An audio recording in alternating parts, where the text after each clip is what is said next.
Ya, video 1 de Java entonces, vamos a comenzar inmediatamente.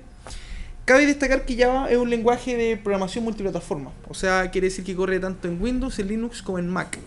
Y ese dibujito que está ahí, el que vimos en la clase 1 con Herrera, que es el tema de qué es JDK, JRE y JVM. ¿Ya? La JDK es el software que uno baja para poder programar, es el kit, ¿ya? De desarrollo o Java Development Kit, y con el cual viene con JRE y JVM. JRE es el runtime para poder correr las aplicaciones Java, y el JVM es donde corren en la Java Virtual Machine. Entonces, en realidad lo que uno baja es la Java Virtual Machine para Windows o para Linux o para Mac. Y ahí corren las aplicaciones. Eso es lo que realmente pasa. El JIT es una sigla que es Just in Time, que es el compilador en tiempo de ejecución que tiene la máquina virtual. ¿Ya? O sea que mientras los métodos se van requiriendo, se van compilando. No sé si se tratan así en la versión actual, pero bueno. El código fuente es el código que nosotros escribimos en Java en un bloc de notas, por ejemplo, que nosotros vamos a utilizar o BlueJ o NetBeans. Y es un archivo de texto plano con extensión .java, el cual yo lo compilo con el compilador que viene de JDK. Esto es lo que pasa cuando uno en el NetBeans hace con el F5 o con el F6, que es para que uno corra ese software. Lo que está haciendo es compilar, o sea, es traducir este código fuente a un código intermedio que es bytecode. ¿Sí? Y ese código intermedio ya no es .java, sino que es .class. Y es con un código que la máquina virtual entiende, ¿no? ¿Ya? Y ese es el código que se ejecuta en la máquina virtual. Entonces, lo importante de esto es que tú escribes una vez y lo corres muchas veces, ya sea en Linux, en Mac o en Windows. Entonces, por ejemplo, ese es el gran brillo que tiene Java, que uno lo puede quizás comparar con C, por ejemplo, que alguien puede decir, profesor, pero C, entonces también es como Java, porque yo lo puedo correr en Windows, en Linux y en Mac. Y digo, no, ¿sabes por qué no? Porque tú para poder hacer eso en C, tienes que hacer que el tema se compile para Windows, y ahí recién lo puedes correr en Windows. Pero si tú lo quieres correr en Mac, tienes que compilarlo para Mac. Y si lo quieres compilar para Windows o para otro sistema, lo mismo. ¿Ya? En cambio, Java tú lo compilas una vez y ese bytecode se ejecuta al tiro en la máquina virtual según donde usted quiera. Entonces, por eso es multiplataforma. ¿Ya? De hecho, Java, bueno, quiero entrar un poquito más allá después. El bytecode Java es el tipo de instrucciones que la máquina virtual Java ejecuta, lo mismo que dije recién, ¿ya? Y ejecuta los archivos .class la máquina virtual. Eso es lo que ocurre cuando uno aprieta play en NetBeans, para que no sea como mágico, que uno aprieta play y mágicamente se aparece el tema abajo. Entonces, para que me entiendan, cuando uno aprieta play va a estar el código fuente y se va a generar el bytecode al ladito. Ya que uno, si abre este tema, no se entiende nada, son puros códigos máquina, ¿no? Entonces, para descargar el JDK nos vamos a la página de Oracle y descargamos el Java SE, que es Standard Edition, que es la que vamos a ver en este ramo. ¿Ya? Standard Edition, que son el software para escritorio o desktop que se llaman, y bajamos la versión de Java JDK, donde usted acepta las licencias y puede obviamente bajar para Linux, para Mac, para Solaris, para x86, 64, ya, para lo que usted quiera, según su gusto. De ahí lo baja y lo instala. Eso es lo que necesitamos, que ese tema esté sí o sí, ¿ya? Esto lo vimos en la clase pasada también. Lo más básico que podemos hacer en Java es el Hola Mundo o en otro lenguaje, en el cual para enviar mensajes por consola es systemout.println, ¿ya? Dijimos que todas las clases deben comenzar con mayúsculas. Todas las clases, solamente las clases comienzan con mayúsculas, ¿ya? Entonces, si yo veo acá, por ejemplo, el Hola Mundo es una clase, por ende comenzó con mayúscula. Main es un método, por ende está con minúscula. Y el system es una clase de Java que también comenzó con mayúscula, ¿ya? Así, eso es lo que vimos y lo vamos a ver. No, bueno, quiero hacer más ejercicios más que este Hola Mundo. Los tipos de datos. Nosotros tenemos el byte, el short, el int, el long, el float y el double de forma numérica, ¿ya? Tanto todos estos datos que están acá tienen rango. Por ejemplo, el más pequeño es el byte, que es de menos 128 a 127. El que yo más utilizo es el int, ya, pero es porque es muy grande, ¿no? Tanto el float como double se usan para decimales, ¿no es cierto? Para números con coma flotante, que se llama. Y char y boolean, en este caso char es para letra y boolean para datos lógicos como true o false. ¿Ya? El char es para una letra nomás, para más que letra, para un carácter. Entonces estos son los tipos de datos nativos de Java, porque está por ejemplo el tipo de dato string, que es de Java. O sea, ese dato es una clase de Java. Estos no son clases, son tipos de datos, ¿no? ¿Ya? ¿Cómo hacer lectura de datos? Con scanner está en un paquete java.util, está la clase scanner. ¿Cómo sé que es una clase? Porque está con mayúsculas. Todo esto lo vimos en la clase 1, estoy haciendo un leve repaso. Vamos a utilizar la clase Java de Java llamada scanner, ubicada en el paquete Java útil, en el JDK. ¿Ya? Los paquetes son más que nada carpetas, chiquillos. ¿Ya? No es nada más que eso, es para ordenar el código. Entonces yo, por ejemplo, aquí declaré un número, aquí construí un objeto del tipo scanner llamado leer, imprimí, ingresé un número, leí ese número con nextInt y lo imprimí de nuevo. Ya, eso es lo que hice. Súper simple y súper fácil. Todo programa en Java debe poseer el método principal, sí o sí, con estas tres, ¿no es cierto?, palabras que están ahí, que no la voy a explicar hoy día, pero todo tiene su significado, al igual que el string args. Entonces, una clase con el método principal, ahí comienza mi software, sí o sí, ¿ya? Bueno, ahí, ¿no es cierto?, es lo que dije, construye un objeto, así es como se llama, mira. Por ejemplo, en el caso del número, muchachos, aquí muy importante que quede grabado, el número es una variable del tipo int, ¿ya? Pero el leer es un objeto del tipo scanner, es un objeto. ¿Por qué un objeto? Porque tiene métodos y atributos dentro, ya que es lo que vamos viendo durante este curso, que no es lo mismo que una variable. Entonces, cuando usted diga leer es una variable, claro, puede ser, pero estaría un poquito mal dicho, ¿ya? Sumar dos números ingresados por teclado. Yo puedo declarar hacia el lado con una coma, finalizo con punto y coma, eso es muy importante, punto y coma, punto y coma, punto y coma, punto y coma. Leo los dos números, hago una suma y muestro. Se concatena con el símbolo más. En Python lo hacemos con una coma. De nuevo, fue necesario el escáner. Ese leer no es necesario que se llame así, puede llamarse input, puede llamarse da lo mismo. El escáner sí o sí debe ser así. Otra cosita que yo puedo decir lo que está arriba, que es estoy declarando un objeto y lo estoy construyendo, ¿ya? Que son cosas como uno habla un poco más, por así decirlo, técnico, ¿ya? Estoy construyendo un objeto. Sí, eso puede ser en dos líneas. Claro, pueden ser, por ejemplo, exacto, puede ser scanner leer punto y coma y abajo leer igual new scanner de system, ¿ya? Esto va a ser más ordenado. Más ordenado nomás. Ahora, esto que está aquí se llama construir un objeto porque tiene la palabra new y está llamando al constructor de scanner, que eso también lo hago hoy día, el tema de los constructores. Reprobado, aprobado, bueno, hay otro ejemplo con float, por ejemplo. Vamos a leer con next float y el if else es así, con paréntesis, con llaves, paréntesis, llaves, por todos lados, paréntesis, llave, everywhere y punto y coma everywhere, ¿ya? Listo. Vamos a hacer ejemplos, ciclo, mientras, lo mismo. Recuerden que los ciclos, hay varios tipos de ciclo. Uno de esos es el que tiene un límite establecido. Entonces necesitamos un contador, necesitamos el límite y que el contador vaya de 1 en 1, ¿ya? Y ese, ¿cuánto muestra? ¿Cuántas veces muestra? ¿O qué es lo que muestra eso, chiquillos? El límite es 5, el máximo que llega. Ya, pero El contador se empieza de 0. ya, entonces, ¿qué es lo que muestra? 1, 3, No, contador 0, contador 1, contador 2, contador 3, contador 4. Exacto, hasta el 4. Porque son 5 que empieza de 0 a 5. ¿Sí?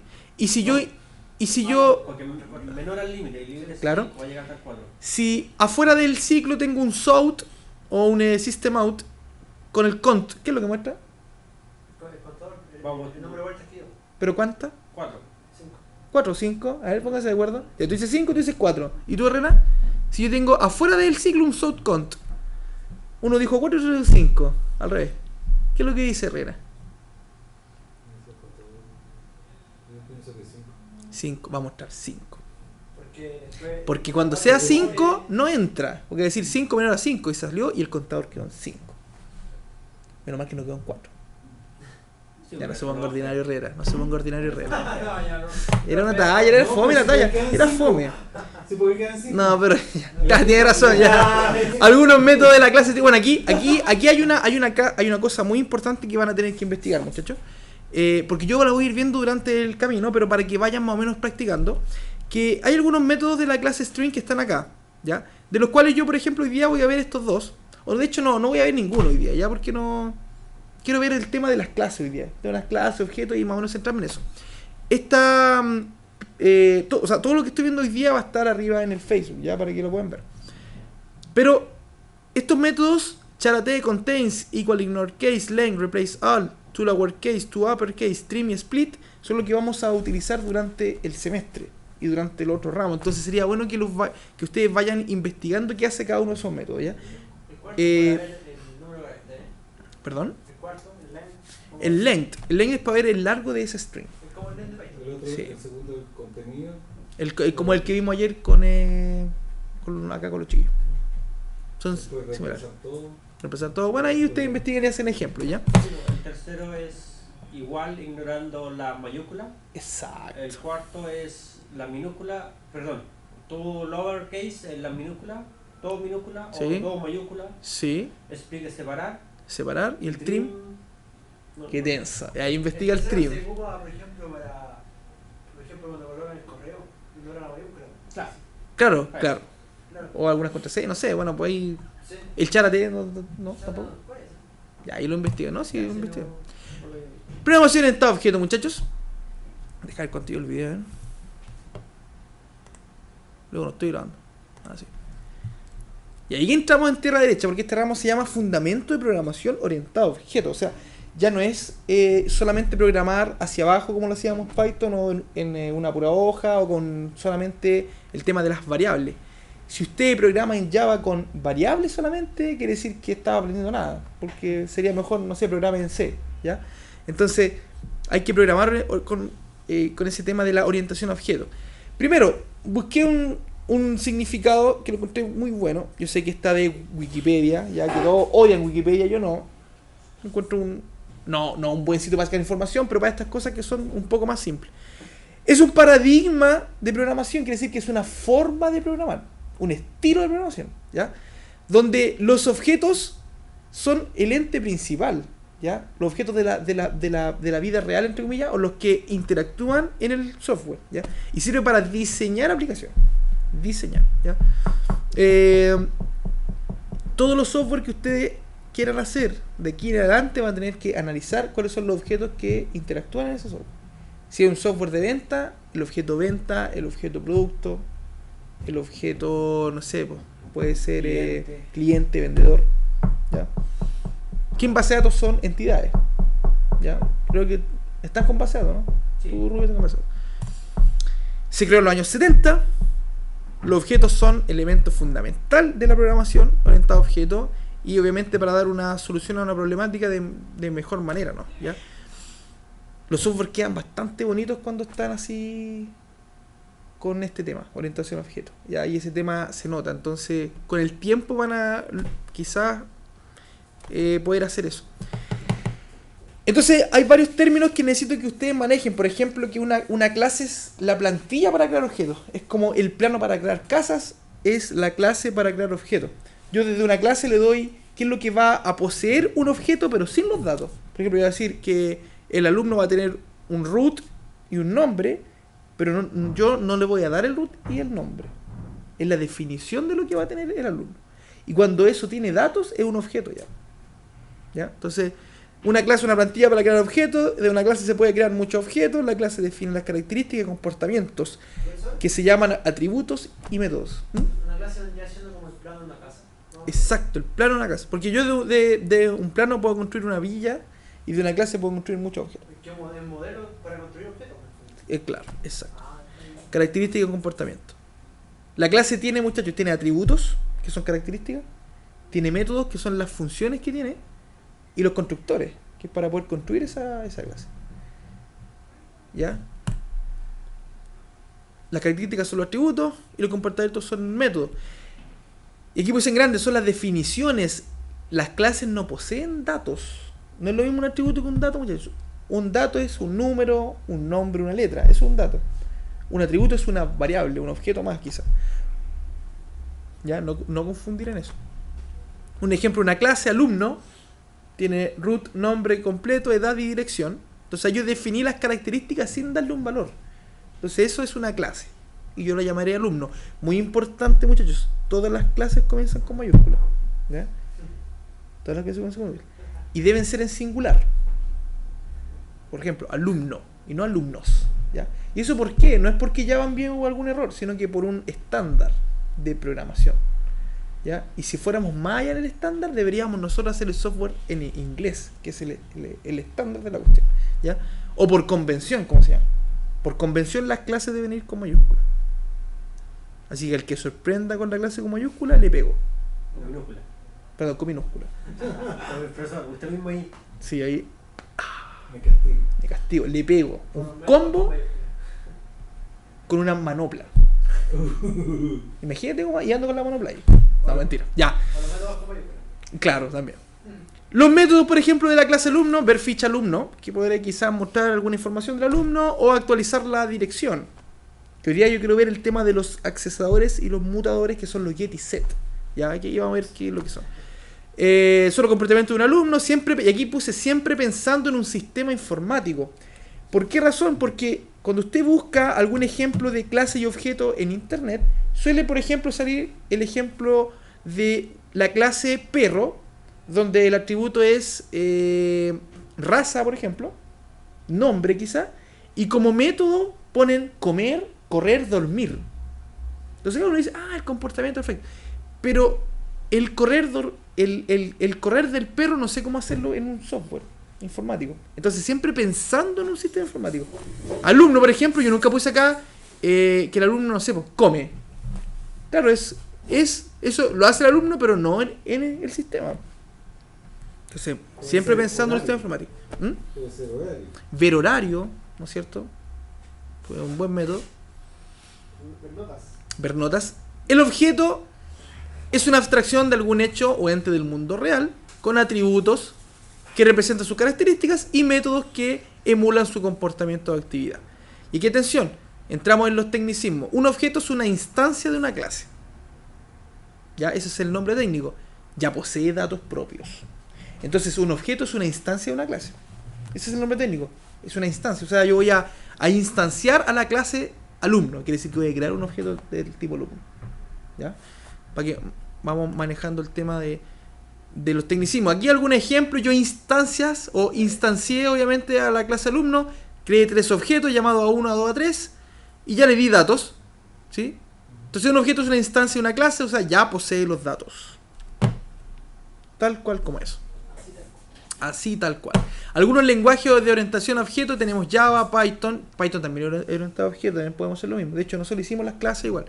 Lo vimos hasta por ahí nomás, porque lo de las clases lo hicimos solamente con atributos, y no con métodos. PHP, C#, C++, Objective-C, Ruby y Visual Basic, bueno, entre otros. Claro, el Objective-C es para poder programar. ¿O las versiones más nuevas? No, Visual Basic. La versión, mira, yo no sé si la versión antigua de Visual Basic, no sé, pero desde la versión 6, que yo más o menos conozco y podría decirte que sí. Antiguo no sé, no lo he usado. ¿Y el Visual que uno ocupa en Excel, por ejemplo? No sabría decirte. Y el No sabría Objective-C decirte. es como la programación en C++, pero para Mac. Sí, para hacer software para iOS. En C# también, obviamente, C++ y todo, bla, bla, ¿ya?